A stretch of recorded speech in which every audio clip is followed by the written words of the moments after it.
comic for tonight. She has performed at the Comedy Studio in Somerville, and she runs her own TV show on CCTV, interviewing comedians. Please give it up for Amira Bouassaoud!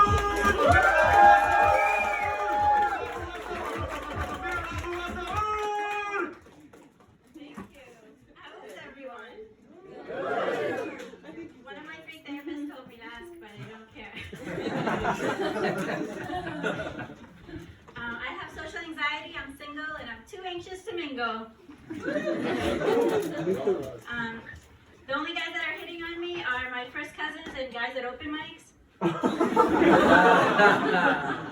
My cousin was my safety, but then he got married. It's okay. I don't want to keep this last name anyway. It's too hard to pronounce.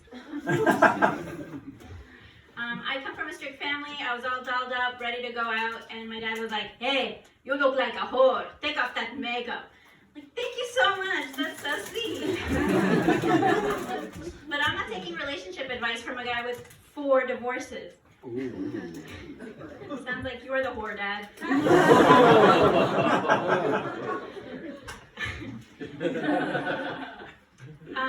So I had a really romantic date. It was at the Macy's furniture department. I was like, "Can we go somewhere, like a real date?" He's like, "Yeah, you want to go to the bedroom section?" No, I have to go to the bridal section first. Traditional. So I went out with this guy that does Reiki, and I'm like, "Oh, what's Reiki?" And he's like, "Oh, and you transfer energy and you heal people, but you're not touching. Can you feel it?"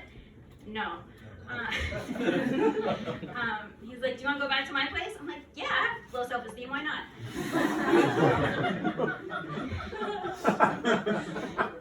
He's like, "Can I get a hand job?" And I'm like, "No, I come from a strict family. But how about a Reiki hand job?"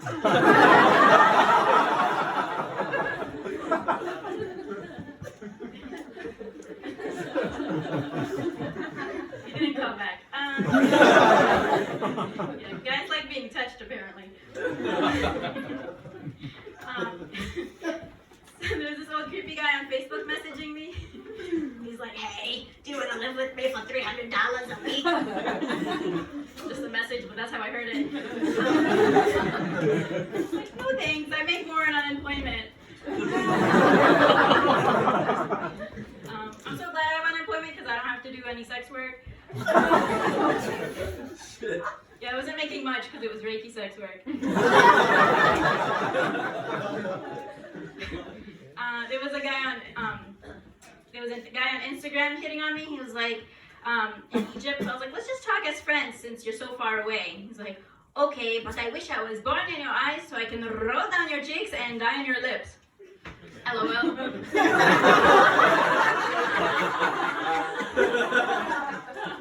Did you add the LOL because you thought it would make you seem less creepy?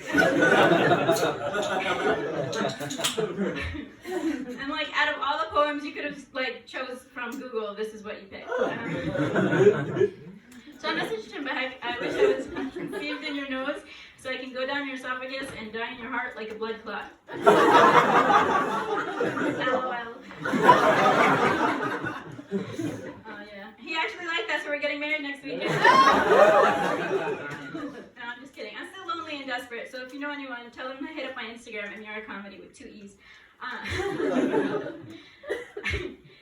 So I had a date with this vegan guy, but he canceled, so it turns out vegans don't like to hurt animals, but have no problem hurting me.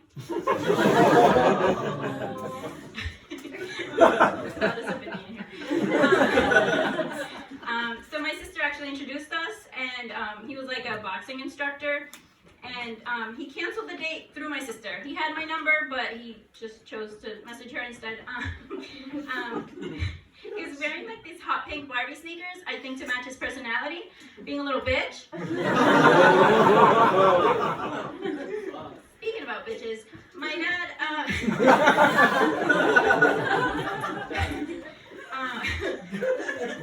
my dad tries to control me all the time. Like I was wearing like a tight sweater, a tight shirt before a date, and he's like, "Hey, you better put the sweater on, that's too tight." And I'm like, "If it goes well, it doesn't really matter, because it's coming off. Am I right, Dad?"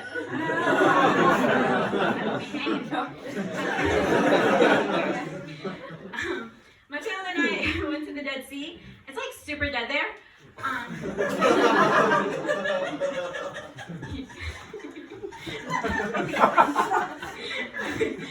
No fish, no nothing can live in there. And my aunt was trying to warn us all, hey, don't open your eyes, it'll burn real bad. And he doesn't like people telling him what to do. So he opened his eyes, and I was like, oh my God, why'd you do that? He's like, I wanted to see the fish. You want to see something dead and empty? Why don't you look into my eyes?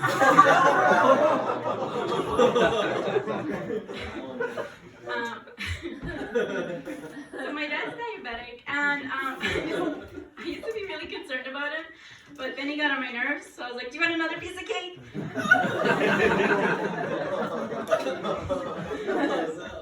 It might make me seem like a bad person, but you don't know my dad.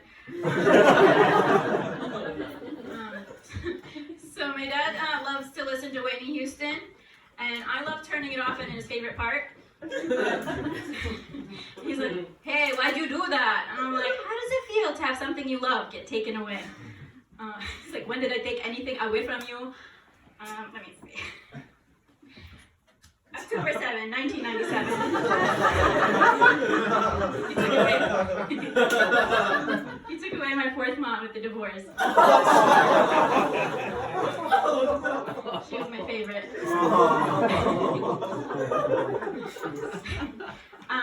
I was like whistling and happy, which my dad didn't like, and he was like, hey, if you're whistling, that brings the devil. And I'm like, I think you're right, because every time I'm whistling, you're right next to me. My dad's a big fan of children's movies. One of his favorites is Aladdin, but he pronounces it Aladdin, because we're Arab. So he'll get really into it. He'll make popcorn, he'll pause it if he has to pee. And he doesn't get... He won't pause any other movie, but he'll have like a little drum and he'll sing along and be like, I can show you the world. Shining, shimmering, splendid. I'm like, Dad, can I talk to you? I feel a little lonely. He's like, no, go away, whore, and throws the drum at me. Some foreigners have problems pronouncing some words, but my dad has no problem calling me a whore. And I figured out, I think he loves this movie so much because he loves, like, Jasmine. He wants her to be, like, his secret daughter, even though she's a cartoon. He named my sister after her. And this princess is not even modest at all. Like, she got, like, a bikini top at dinner. She got married after an hour and 31 minutes. And worst of all, she let Aladdin ride her carpet on the second date. So